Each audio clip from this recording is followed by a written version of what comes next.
Alors bonjour les terminales 20, j'espère que vous allez tous bien. Vous arrivez de stage et il va falloir remettre la machine en route parce que le bac est là, c'est la dernière ligne droite et il ne faut pas que vous inquiétez. Il ne faut pas se démoraliser. C'est ceux qui se démoraliseront, qui baisseront les bras, qui risquent de ne pas avoir le bac. Nous sommes là pour avancer. Il faut que vous y croyez. Voilà. Donc aujourd'hui, on va attaquer le troisième objet d'étude. Après identité et diversité, l'homme et son rapport face au monde au XXe siècle à travers les arts, la littérature, la peinture. Aujourd'hui, nous allons attaquer la parole en spectacle. Ce qui est bien, c'est quand même que c'est l'objet d'étude le plus facile. Alors, je n'ai pas dit qu'il est facile, j'ai dit qu'il est plus facile. Il est plus facile qu'identité et diversité, par exemple. Néanmoins, on ne peut pas sauter cet article. Et en plus, il a tendance à tomber souvent au bac. Donc, c'est pour ça qu'il faut le maîtriser. Alors, donc, j'ai décidé de commencer, pour vous remettre le pied à l'étrier, par un bac guidé.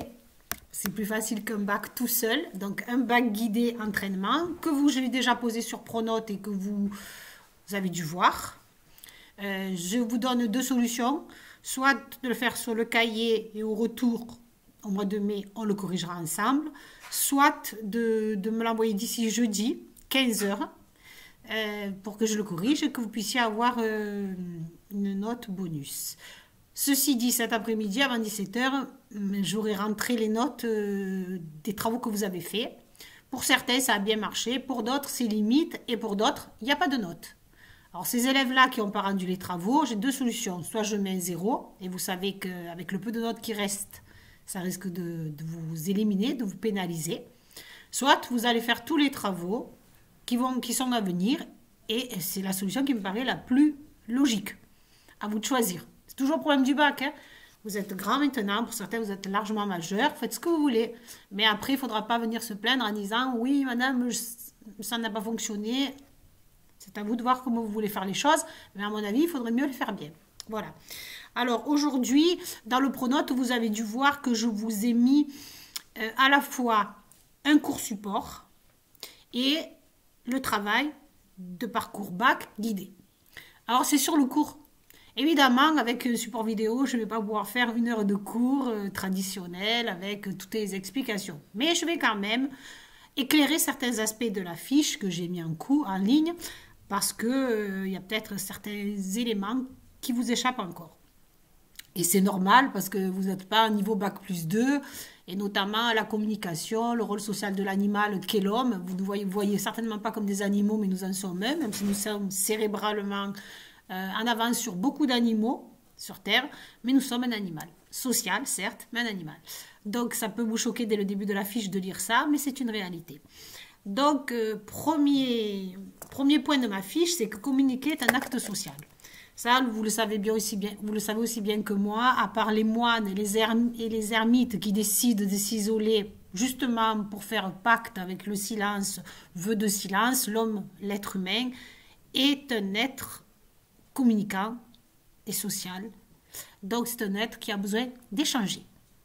Et d'ailleurs, je ne vous ferai pas... je ne vais pas jouer aux journalistes, mais vous avez bien vu tous les problèmes qui sont liés à la période de coronavirus, où les gens ont été obligés de se confiner, de s'isoler et de perdre tous ces rituels sociaux, toutes ces habitudes sociales, notamment le restaurant, la musique, les concerts. Hein, voilà. Donc, communiquer est un acte social. Échanger, c'est s'épanouir. Ceux qui refusent d'admettre cela seront peut-être des gens plus tard ou sont déjà des gens asociaux. Faut bien vous dire que si vous ne communiquez pas, si vous évitez l'autre, vous risquez de vous mettre en marge des sociétés. Voilà. Alors, on s'exprime par le moyen de code. Le langage en fait partie, mais pas que. Vous savez aussi bien qu'il y a aussi le côté, on va dire, physique, les gestes, les regards, les hochements de tête.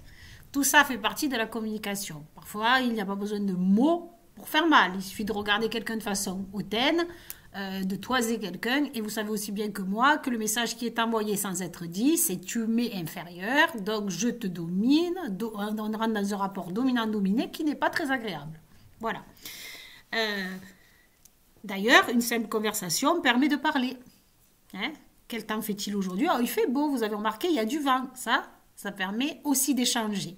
C'est des banalités, mais la banalité sert à l'homme. Hein? Et ce sont des codes qui permettent à l'homme de vivre et pas de survivre. Parce que survivre, c'est quand on s'isole. Hein? Un ermite, un moine tibétain, un moine tout court, franciscain, peut-être en refusant le dialogue, en marge d'une société, il peut l'avoir décidé, mais il me semble néanmoins que ça ne doit pas être facile à vivre. Voilà. Alors, il faut toujours distinguer la conversation du dialogue. Pourquoi? Parce que la conversation, ça peut être quelque chose de simple, à tout venant. On peut, comme ça, parler de la pluie, du beau temps. Par contre, le dialogue, il implique au moins 2 personnes et il est construit. Et normalement, il est fait, sociétalement, le dialogue pour faire en sorte d'éviter les rapports de force. Parce que s'il est construit, ça permet d'échanger, ça permet de ne pas se retrouver seul, ça permet aussi de comprendre ce que veut nous dire l'autre.